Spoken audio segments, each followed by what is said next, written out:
पत्रकार मित्रों, जिस प्रकार से झारखंड के माननीय मुख्यमंत्री श्री हेमंत सोरेन जी जो लगातार व्यापारियों को डराने का, धमकाने का और बीच बीच में अपमानित करने का कोई भी कोर कसर नहीं छोड़ते। जैसा कि आप सभी लोगों ने देखा है, समाचार पत्रों के माध्यम से आप ही लोगों ने छापा था। एक तरफ व्यापारियों को लाने के लिए, उद्योग धंधे को लाने के लिए ये विदेश का सैर सपाटा करने का काम करते हैं, तो दूसरी तरफ जो व्यापार यहां पर करना चाहते हैं उनको धमकी देकर के उनको डराने का काम करते हैं। और इसलिए डराने और धमकी देने का काम करते हैं कि मेरे दरबार में आकर के वो दरबारी करें, और दरबारी करने का उद्देश्य क्या है आप सभी लोग जानते हैं। आपने देखा होगा कि घाट जिला का जब चुनाव हो रहा था, यही माननीय हेमंत सोरेन जी ने खुले मन से कहा था कि व्यापारी पहले पैर पकड़ता है, उसके बाद गर्दन दबाने का काम करता है। एक माननीय मुख्यमंत्री जो सभी समाज, सभी वर्ग को, राज्य के मुखिया हैं, उनको लेकर के चलने की जिम्मेवारी उनकी है। लेकिन जब भी अवसर मिलता है इतने बड़े समाज को, जो लाखों लोगों को लोग रोजगार देकर के उनके जीविकोपार्जन को चलाने का काम करते हैं, वैसे लोगों के प्रति उनके मन में क्या मनसा है वो बीच बीच में इजहार करने का काम करते हैं। आपने देखा होगा कि 1991 का दशक था। इस झारखंड का सबसे बड़ा व्यापारी कौन था जिसने इस झारखंड को बेचने का काम किया था, और दूसरा व्यापारी कौन था, वो खरीदने का काम किया था। मैं समझता हूं कि दोनों दलों का जो नेतृत्व था उस समय का, उससे बड़ा व्यापारी इस राज्य में कोई नहीं है। आप जरा विचार करिए कि वो दलालों और बिचौलियों का गिरोह बना करके इस झारखंड को लूटने में कोई कसर नहीं छोड़ रहे हैं। और अभी अभी माननीय मुख्यमंत्री जी विदेश दौरे से लौटे हैं, राज्य में निवेश व्यापार को बढ़ाने की बात कर रहे हैं, और उनके साथ कुछ व्यापारियों को भी लेकर गए थे वो साथ में। मुख्यमंत्री जी का चरित्र दोहरा है, इसलिए एक संवैधानिक पद पर बैठ करके व्यापारियों को गाली देना, अपमानित करना शोभा नहीं देता है। आप देख रहे किस प्रकार से कोयले का अवैध कारोबार इस झारखंड में फल फूल रहा है। दिन दहाड़े झारखंड के इतिहास में पहली बार पोकलेन लगा करके कोयले की खुदाई हो रही है, और उस जिले के एसपी, डीएसपी, थानेदार उस कारोबार में संलिप्त हैं और सरकार का उनको संरक्षण प्राप्त है।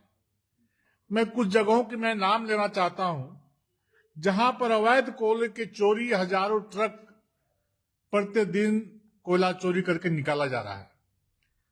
रामगढ़ जिला का घाटो थाना क्षेत्र का परसा बेड़ा, लइयो, गोसी, बड़गांव, सिरका, तापिन, कुज्जू थाना क्षेत्र का कर्मा, बनवार, हेसागढ़ा, सुगिया, रजरप्पा थाना क्षेत्र का रजरप्पा एरिया, धवैया, बोकारो जिला का जगेश्वर थाना क्षेत्र का तिलैया, चोरीटांड़, महुआटांड़ थाना क्षेत्र का महुआटांड़, धवैया, और धनबाद जिला में तो दर्जनों जगह है।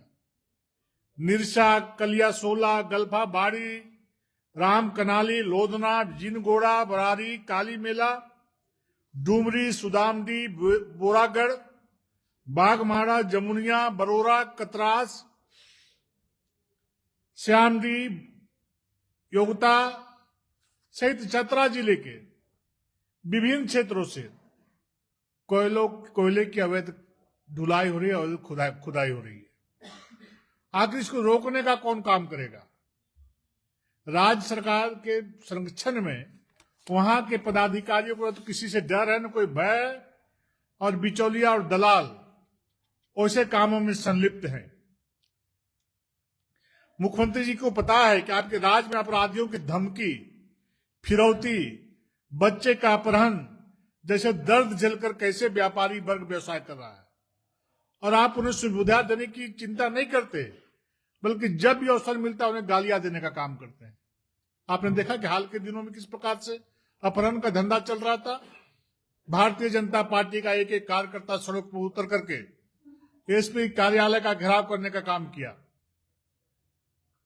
पुलिस महकमा को बतलाने का काम किया। भारतीय जनता पार्टी ऐसे कुकृत्यों का बर्दाश्त नहीं करेगी। आवश्यकता पड़ी तो हम झारखंड भी बंद कर देंगे। अब भारतीय जनता पार्टी के दबाव में आकर के एक बहुत बड़े व्यापारी कैरव गांधी को जमशेदपुर में एक 15 दिन से लापता था, 3 दिन के अंदर जब धमकी मिली तो बरामद करने का काम किया।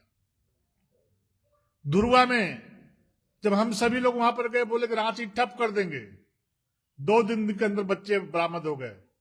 और मांझी में बोला गया कि रांची बच्चा, जो गरीब बच्चा था, बरामद नहीं किया, 2 महीना से लापता था, 2 दिन में बरामद हो गया। इधर व्यापारियों को गाली देते हैं और बिचौलियों को संरक्षण देते हैं। इस प्रकार का दोहरा चरित्र नहीं लगता है, नहीं चलेगा। आप लाख विदेश यात्रा पर चले जाइए, खूब मौज मस्ती करिए, लेकिन अगर व्यापारी और निवेश के प्रति नियत साफ नहीं रहेगा तो कोई भी निवेशक यहां के निवेश नहीं करेगा। चूंकि जिस प्रकार का वातावरण का निर्माण वर्तमान सरकार ने करने का काम इस राज्य में किया है, हर कोई आज खौफ के साये में जिंदगी जीने को मजबूर है। दूसरी बात, मुख्यमंत्री जी, झारखंड किसी पार्टी या परिवार की जागीर नहीं है। यह 3.5 करोड़ जनता का झारखंड है। यह भारत देश का एक अभिन्न हिस्सा है। हम सभी भारत के निवासी हैं, इसलिए भारत को खंड खंड में देखने का नजरिया राष्ट्र विरोधी नजरिया है। राज्य के माननीय मुख्यमंत्री से राष्ट्र विरोधी बयान की अपेक्षा नहीं है, लेकिन बार बार हम खनिज बंद कर देंगे, हम कोयला बंद कर देंगे, इस प्रकार की धमकी देकर के आप क्या बतलाना चाहते हैं? इस प्रकार का माहौल बना करके आप क्या बतलाना चाहते हैं? झारखंड का कोयला है तो किसी दूसरे राज्य से कुछ और आता है। जब हम किसी को कोयला देते हैं तो दूसरे राज्य से हम कुछ लेने का काम करते हैं। ये तो आदान प्रदान एक दूसरे राज्यों में चलता ही रहता है। हम सभी लोग देख रहे हैं कि लगातार देश के यशस्वी प्रधानमंत्री आदरणीय नरेंद्र मोदी जी का जो सपना है विकसित भारत, 2047 तक इस देश को विकसित भारत के रूप में दुनिया के सामने ला करके दिखाना है। इसलिए विकसित झारखंड बनाने में केंद्र सरकार के साथ खड़ा होना आपकी जिम्मेवारी है। जनता ने आपको इसके लिए अवसर दिया है। आपको जिसे रोकना चाहिए आप रोक नहीं रहे हैं, उन्हें खुली छोड़ दे रखे हैं। रोकना है तो भ्रष्टाचार रोकिए, रोकना है तो घुसपैठियों से हो रही जमीन की लूट रोकिए, रोकना है तो आदिवासी दलित पिछड़ों के साथ हो रहे अत्याचार को रोकिए, अपहरण धमकी फिरौती को रोकिए, जल जंगल और जमीन को रोकिए, लूट जल जंगल जमीन की लूट को रोकिए, बहन बेटियों के साथ हो रहे दुष्कर्म को रोकिए, अवैध उत्खनन को रोकिए, बालू कोयला पत्थर की लूट को रोकिए। माननीय मुख्यमंत्री जी, मोदी सरकार झारखंड की जनता के लिए पूरी तरह समर्पित है। आज मोदी सरकार के कारण झारखंड में प्रधानमंत्री जन धन योजना में 2.02 करोड़ खाते खोले गए। प्रधानमंत्री जीवन ज्योति योजना में 88.4 लाख लोग पंजीकृत हैं। प्रधानमंत्री सुरक्षा बीमा योजना में 1.6 करोड़ लोग पंजीकृत हैं।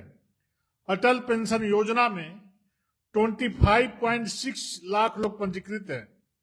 प्रधानमंत्री मुद्रा योजना से झारखंड में 89,000 करोड़ रुपए मिले हैं। प्रधानमंत्री किसान क्रेडिट कार्ड में 5.92 लाख किसान जुड़े हैं। प्रधानमंत्री किसान सम्मान निधि से 18.8 लाख किसान लाभान्वित हो रहे हैं। इतना ही नहीं, प्रधानमंत्री गरीब कल्याण अन्न योजना का लाभ 2.64 करोड़ लोगों को अनाज दी जा रही है। आयुष्मान कार्ड से 1.35 करोड़ लोगों को लाभ मिला है। राज्य में प्रधानमंत्री उज्ज्वला योजना का लाभ 38.9 लाख घरों तक गैस कनेक्शन, जल जीवन मिशन का लाभ 34.4 लाख घरों तक पहुंचा है। इसके अलावा हाईवे, रेलवे, वायु सेवा के क्षेत्र में अभूतपूर्व विकास मोदी सरकार में हुआ है। इसलिए मोदी सरकार के विकसित भारत संकल्प को पूरा करने में विकसित झारखंड बनाना भी जरूरी है। माननीय मुख्यमंत्री जी को यह जरूर बतलाना चाहिए, इन 6 वर्षों में आपने इस राज्य के लिए क्या क्या किया है। आपने किया जरूर है। जो आपने कहा था कि हम 5 लाख युवाओं को रोजगार देंगे, हम बेरोजगारी भत्ता देंगे। अब कितने लोग को रोजगार दिए, कितने लोग को भत्ता दिए? सिर्फ धोखा दिया है। छात्रों को स्टाइपेंड तक नहीं दिए जा रहे हैं, उससे वंचित करने का काम किया जा रहा है। उस पर इनकी चिंता नहीं है। दिन दहाड़े रांची जैसे राजधानी में बंदूक के नोक पर व्यापारियों की दुकान पे घुस करके डाके डाले जा रहे हैं। ना आपका प्रशासन पे नियंत्रण है, ना विकास आप कर पा रहे हैं। इसलिए भाषण के माध्यम से जितना आप जनता को गुमराह करिए, आप गुमराह करने में माहिर हैं। लेकिन झारखंड की जनता बहुत बारीकी नजरों से आपको देखने का काम कर रही है। आप कहते कुछ हैं और करते कुछ हैं। जनता के बीच जाते हैं, बड़ी बड़ी बातें बोल करके, झूठी मूठी बातें बोल करके जनता को दिग्भ्रमित करके धोखा देने का काम करते हैं। इसलिए हर धोखे और नाकाम उनके जो नए नए तरीके हैं, उसको बेनकाब करने का काम भारतीय जनता पार्टी का एक एक कार्यकर्ता करने का काम करेंगे। अब आपके धोखा में आने वाले लोग नहीं हैं। आपके माध्यम से जो बिचौलिया और दलाल जो इस झारखंड को दोनों हाथ से लूटने में लगे हुए हैं, वैसे लोगों पर लगाम लगाने का काम करिए। आपके प्रखंड कार्यालय में पंचल पदाधिकारी, प्रखंड विकास पदाधिकारी, थाना प्रभारी गांव के गरीबों से मोटी रकम लेकर के उनका काम करने का कार्य करता है। इसलिए मैं चेतावनी देना चाहता हूं, इन गरीबों के जब आंसू बहेंगे तो उस आंसू का आह आपको लगेगा, उससे दुनिया कोई ताकत बचा नहीं सकती है।